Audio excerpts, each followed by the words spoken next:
لہم ما استطعتم، اور اے مسلمانوں اب جب یہ نیا دور شروع ہو ہی گیا ہے تمہاری اس دعوت و تحریک کا، تو اب پوری طریقے سے اپنے امکان بھر سامان حرب تیار کرو. اعدوا لہم، اعداد تیاری کرنا، اسلحہ تیار کرو، سامان جنگ تیار کرو، گھوڑے تیار رکھو، رسالہ تمہارا ہونا چاہیے، جو بھی تمہارے لیے ممکن ہے.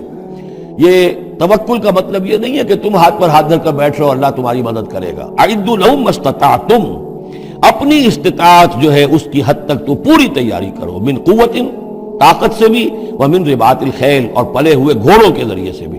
اس لیے کہ اس زمانے میں جنگ کے لیے سب سے زیادہ جو مؤثر شے تھی آپ کو معلوم ہے وہ گھوڑا، تیز رفتار ہے. اونٹ جو ہے تیز دوڑ نہیں سکتا ہے. اور اسی حوالے سے آج سمجھ لیجئے ہمارے لیے بہت اہم مسئلہ ہے یہ. اللہ تعالیٰ نے شاید عالم اسلام میں پورے میں پتہ نہیں 50 60 70 کتنے ملک دنیا میں ہیں مسلمان کہلاتے ہیں، ایک ملک ہے صرف جسے ایٹمک صلاحیت دی ہے، اور یہ امانت پوری امت مسلمہ کی ہے، مسلمانان پاکستان کے پاس. اور اس کے بارے میں اگر امریکہ کا دباؤ قبول کر لیا گیا تو یہ سب سے بڑی خیانت ہوگی اللہ کے ساتھ، امت مسلمہ کے ساتھ، اللہ کے دین کے ساتھ.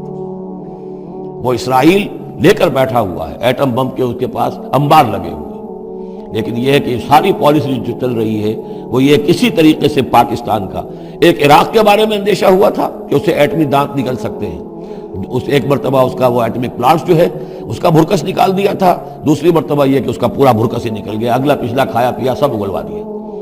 اب پاکستان پر سارا دباؤ، ساری ڈپلومیسی بھی چل رہی ہے اس وقت. کان کھولنے کی اور آنکھیں کھول کر دن گزارنے کی ضرورت ہے. ہمیں حکم یہ ہے کہ جو بھی اللہ نے تمہیں دیا ہے، تمہارا امکان، جو بھی تمہارے پاس امکانی طاقت ہے اسے سنبھال کر رکھو. ڈیٹرنٹ، اعدوا لہم ما استطعتم من قوت ومن رباط الخیل ترہبون بہ عدو اللہ، تاکہ تم اللہ کے دشمنوں کو اس سے ڈرا سکو. یہی ہے ڈیٹرنٹ، معلوم ہو کہ ان کے پاس وہ طاقت ہے.